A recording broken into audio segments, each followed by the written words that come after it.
Hey, Mark here. So today we're going to be talking about pairwise comparison method and voting. So before we begin, let's tackle down two different citations on their perspective on this particular subject. So according to Jaroslav, pairwise comparison is any process of compiling entities in pairs to judge which of each entity is preferred or has a greater amount of some qualitative property, or whether or not the two entities are identical. That is Jaroslav's interpretation of this subject. According to Smith, this method is not commonly used because it allows fair assessment of candidates, considering all possible head-to-head matchups. It's also known as Condorcet method, that's how you pronounce it. Named after the French mathematician and philosopher Marquis de Condorcet, who proposed that the candidate who can win all head-to-head comparisons should be winner. Now, overall, they have similar perspectives in this pairwise comparison, but overall, it's generally called Condorcet method. So, since my subject is very short, I will just tackle some history of the Condorcet method or the pairwise comparison method. So, in the 18th century, Condorcet's contribution, the origins of pairwise comparison are often linked to the French philosopher and mathematician Marie-Jeanne Antoinette Nicolas de Caritat, Marquis de Condorcet, who proposed what we call now the Condorcet method. Condorcet's work in the late 18th century introduced the concept of comparing candidates in head-to-head matchups, where a candidate who wins against all others is considered a Condorcet winner. He argued that a truly democratic choice should reflect the individual majority. Preferences noted against a significant limitation known as the Condorcet paradox, where a cycle of preferences, e.g., A is greater than B is less than C, and C is greater than A. That's how you do it. So it can make it possible to determine a clear single winner. So overall, this method is, instead of like who gets the most votes wins, it's rather who gets the most wins. So we'll be tackling that later. So in the 21st century, the modern uses of digital applications in recent years, pairwise comparisons have been implemented in digital tools and software, like the analytic character process and the 1000 minds, which assist with making complex choices in centers ranging from public policy to business strategy. Modern algorithms ensure consistency in comparisons to reduce human error. Especially as larger data assets are processed, the pairwise comparison method is slowly widely applied in fields like healthcare, engineering, research management, etc., where transparent and efficient decision making is very crucial. Now, with that out of the way, we will now tackle the examples. So we have 3 examples. The first being the most detailed, as the second and third are just going to be the simplified versions of the examples. So wow. Oh, before we go to examples, let's go, how does it work? So each voter provides a ranking of all options, indicating their preference for each pair.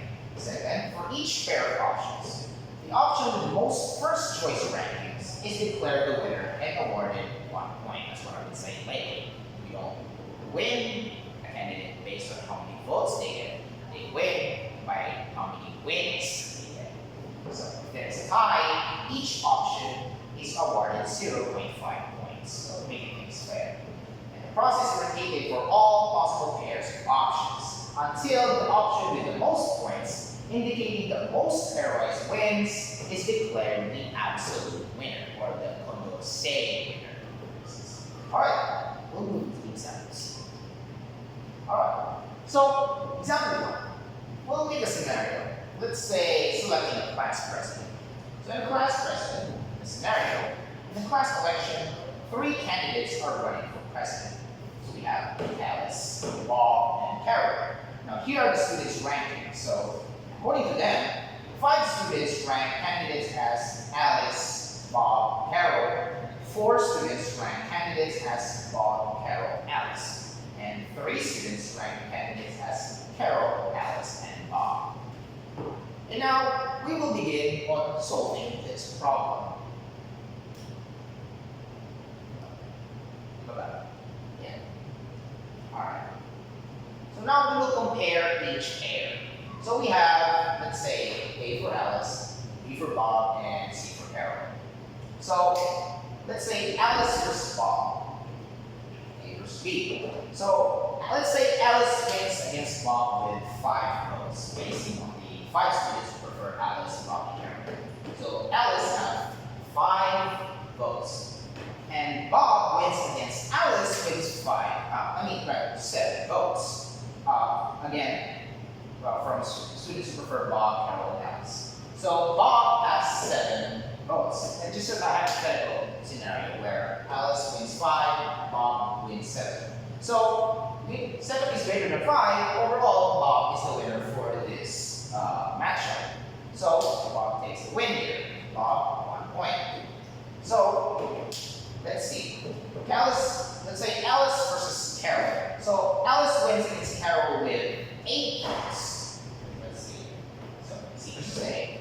Alice wins against Carol with 8 votes. 8.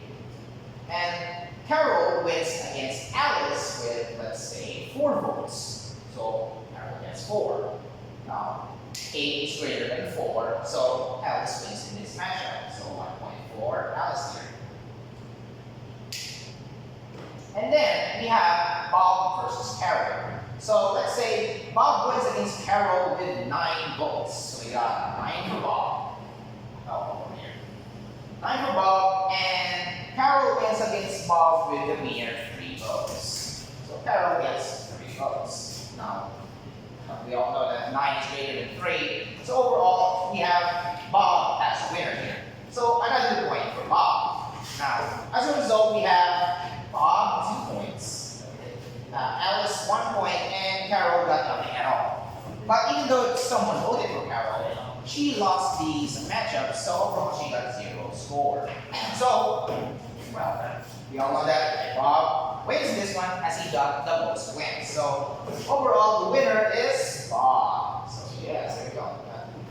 So that's how you do the Cordosay method. So instead of winning a candidate by most votes, they win against most points. So on our second and third examples, it's not going to be that as detailed as this one. So we're just going to make a very brief discussion about those examples, because overall, this subject is really short. It's nothing really.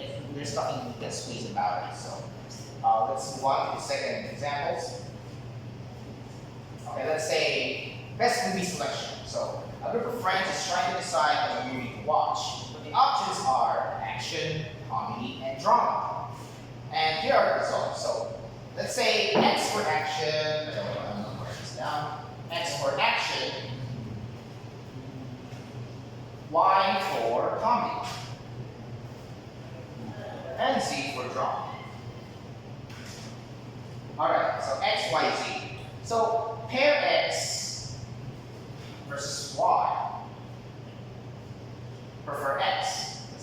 And pair X versus Z. Prefer X. And pair Y versus Z. Prefer Y. So each 3 options are fighting against each other. So now let's make a scenario where 1 wins, but we're gonna pick a winner here. So let's say X wins against Y 4 times. So X wins with 4 wins. And the next matchup is X wins against Z, which has 5 wins. So X wins against Z. And Y wins against Z, which has 6 points. So overall, we have X wins 2 times against Y and Z. Y only won against Z, whereas Z never won at all. So it's like similar to the first example where Bob wins as he got the most wins here. You can also apply to like how many options you get. Let's say you have 5 options. It still applies the same, but it's just like I just prefer to make it 3 so that we can make it brief and short and very digestible, so to speak. So in example 3 is the last example, similar to this 2, but we'll tackle this one just so you can digest this one as thorough as possible. So, alright. Okay, so let's see. Favorite ice cream flavor. So our problem here is in an ice cream shop, customers are tasked as to choose their favorite flavor among 3 options. So we have vanilla, chocolate, and strawberry. And the Pairwise results are pair V versus C. Again, it's similar to the second one, but just different characters and such. So, pair V versus C, prefer V. Because V is gonna win here anyway. This is fixed. So, it's just a scenario. There's nothing really to solve. So, pair V versus S, we have prefer V. V instead again. And P versus S. C versus S, so we got prefer V. So our solution here is, let's say V wins against C with 3 points. And then the second scenario is V wins against S and C wins against S, which is like 4 and 5 points. So our total wins is we got V, who had 2 points against C and S. C won against S, which is 1 point, and S didn't win at all. So, you can see a pattern here, where despite having more than 2 candidates, it's actually just 1 versus 1 scenario, where the third one is composited into those hypothetical slots in the matchup. So, because the premise of this condensation is we narrow down every single candidates and each of their wins against each other to get a absolute winner. So overall, Condorcet's method is very effective. In fact, it is even used in like some electoral systems.